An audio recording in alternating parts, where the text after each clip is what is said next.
Em poucas palavras, Steve Jobs foi um empreendedor norte-americano pioneiro em TI. Em 1976, cofundou a Apple Computers com seu amigo, o engenheiro eletrônico Steve Wozniak. Conhecido por seu carisma, Jobs fez com que a Apple se tornasse uma das principais marcas mundiais em pouco tempo.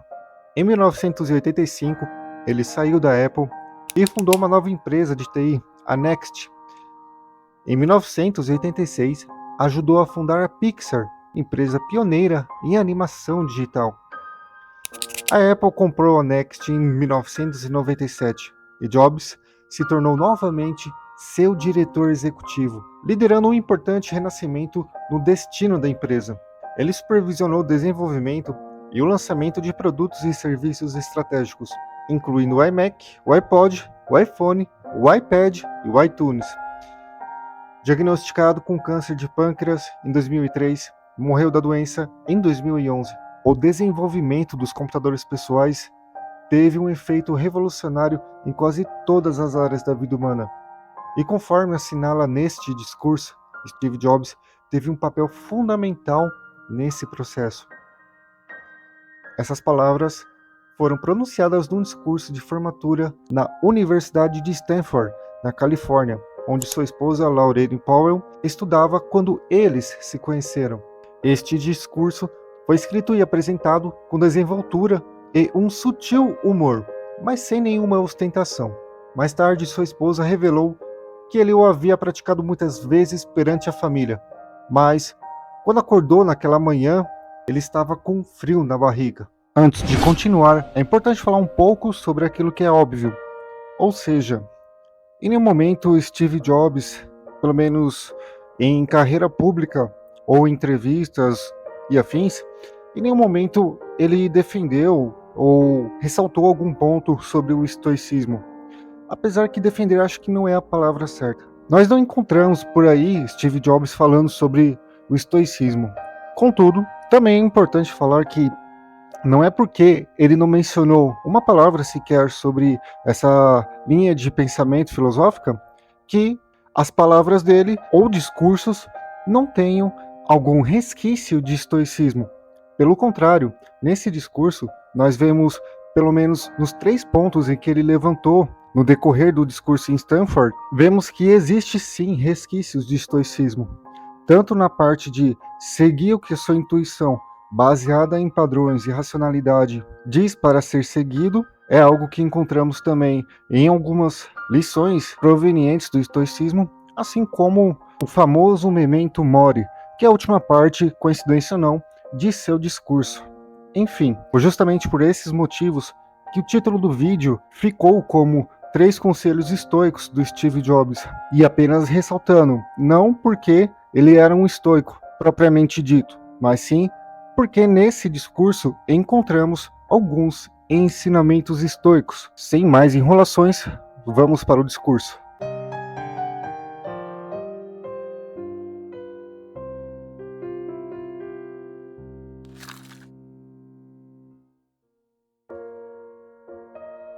É uma honra estar com vocês hoje para a sua formatura em uma das melhores universidades do mundo.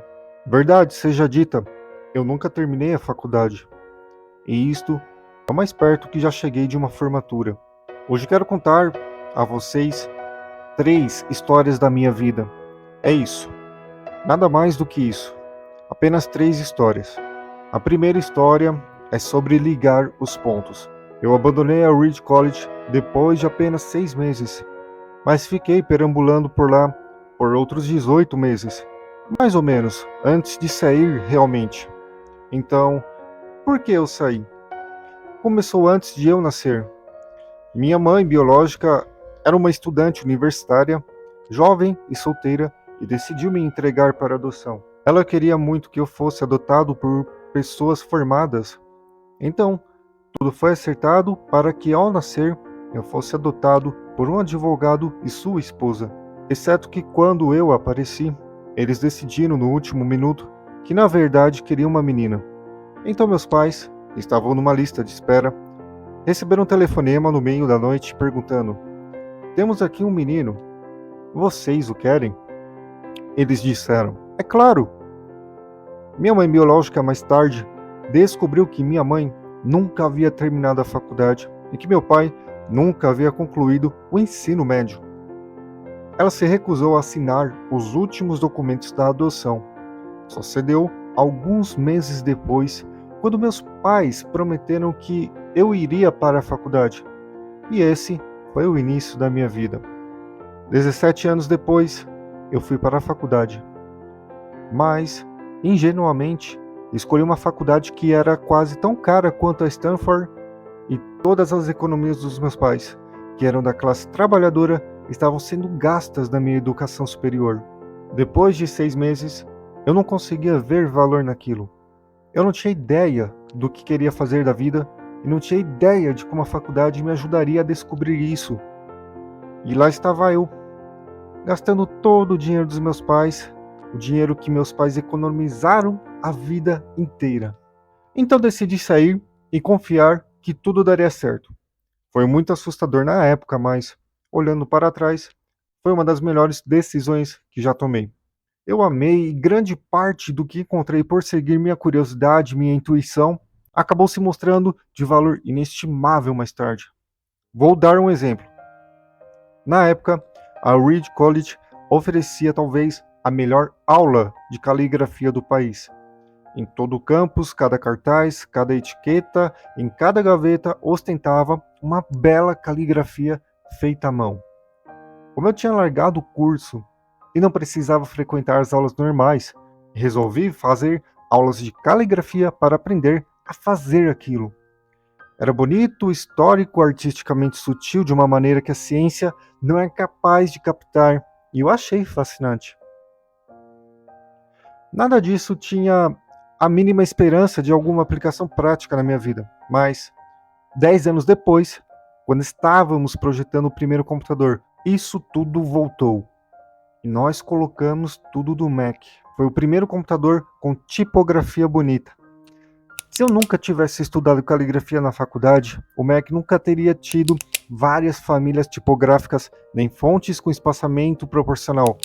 E como o Windows simplesmente copiou o Mac, é provável que nenhum computador pessoal teria feito isso, então. Se eu nunca tivesse abandonado a faculdade, nunca teria entrado naquele curso de caligrafia. E os computadores pessoais possivelmente não teriam a tipografia maravilhosa que têm. É claro, era impossível ligar os pontos olhando para frente quando eu estava na faculdade, mas ficou muito claro ao olhar para trás 10 anos depois. Repito, não podemos ligar pontos olhando para frente, só podemos ligar os pontos olhando para trás. Então vocês precisam confiar que, de alguma forma, os pontos vão se ligar no futuro.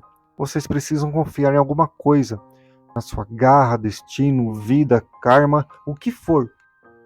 Porque acreditar que os pontos vão se ligar pelo caminho dá confiança para seguir o seu coração, mesmo quando isso os levar a sair do caminho conhecido, o que fará toda a diferença.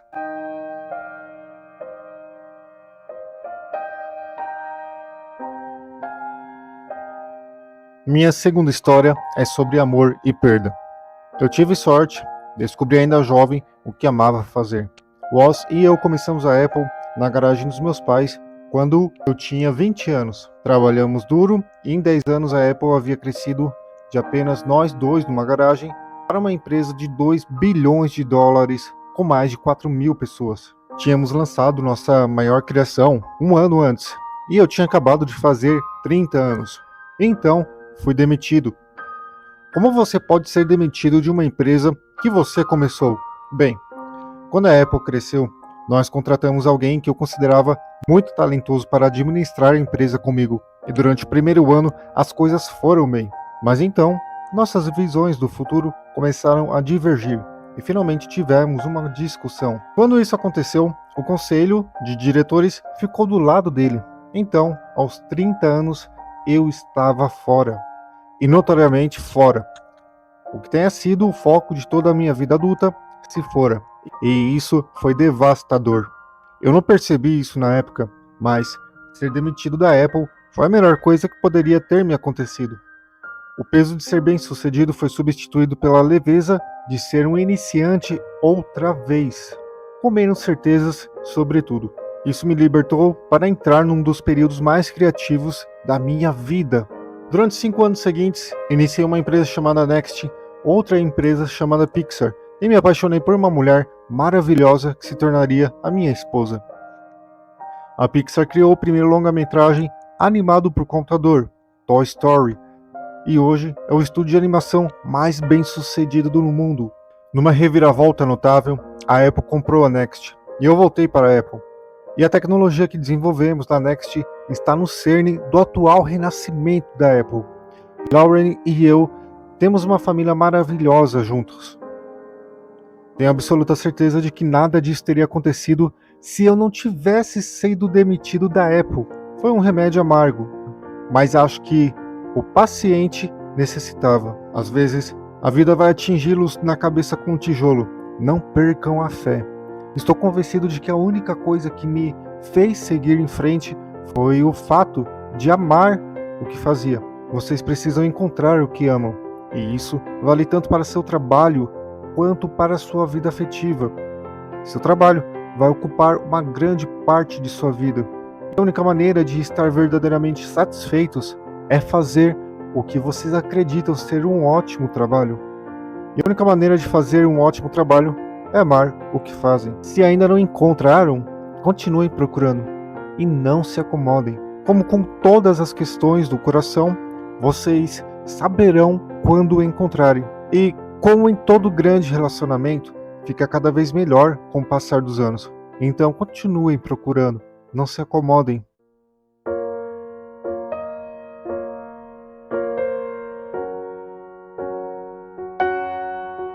Minha terceira história é sobre a morte.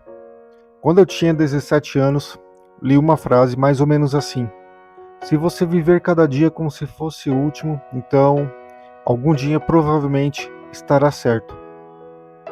Isso me impressionou e desde então, nos últimos 33 anos, eu me olho no espelho todas as manhãs e pergunto a mim mesmo: se hoje fosse o último dia da minha vida, eu ia querer fazer o que estou prestes a fazer hoje? E sempre que a resposta é não, por muitos dias seguidos, eu sei que preciso mudar alguma coisa. Lembrar que logo vou morrer é a ferramenta mais importante que já encontrei para me ajudar a fazer as grandes escolhas na vida. Porque quase tudo, todas as expectativas externas, orgulho, medo de constrangimento ou fracasso, essas coisas simplesmente desaparecem diante da morte, deixando apenas o que é realmente importante. Lembrar que você vai morrer é a melhor maneira que eu conheço de evitar a armadilha de achar que você tem algo a perder. Você já está nu. Não há motivo para não seguir o seu coração. Há cerca de 1 ano, eu fui diagnosticado com câncer, fiz uma tomografia às 7h30 da manhã e ela me mostrou claramente um tumor no meu pâncreas. Eu nem sabia o que era um pâncreas. Os médicos me disseram que era quase certo que era um tipo de câncer incurável e que eu não deveria esperar viver mais do que 3 a 6 meses. Passei o dia todo com esse diagnóstico. Mais tarde naquela noite, fiz uma biópsia, em que enfiaram um endoscópio na minha garganta, pelo meu estômago até meus intestinos. Colocaram uma agulha no meu pâncreas e tiraram algumas células do tumor. Eu estava sedado, mas a minha esposa que estava lá me contou que quando viram as células no microscópio, os médicos começaram a chorar, porque era um tipo muito raro de câncer de pâncreas que é curável com cirurgia. Eu fui submetido à cirurgia e infelizmente hoje estou bem. Isso foi o mais perto que eu cheguei de encarar a morte. E espero que seja o mais perto que eu chegue por algumas décadas.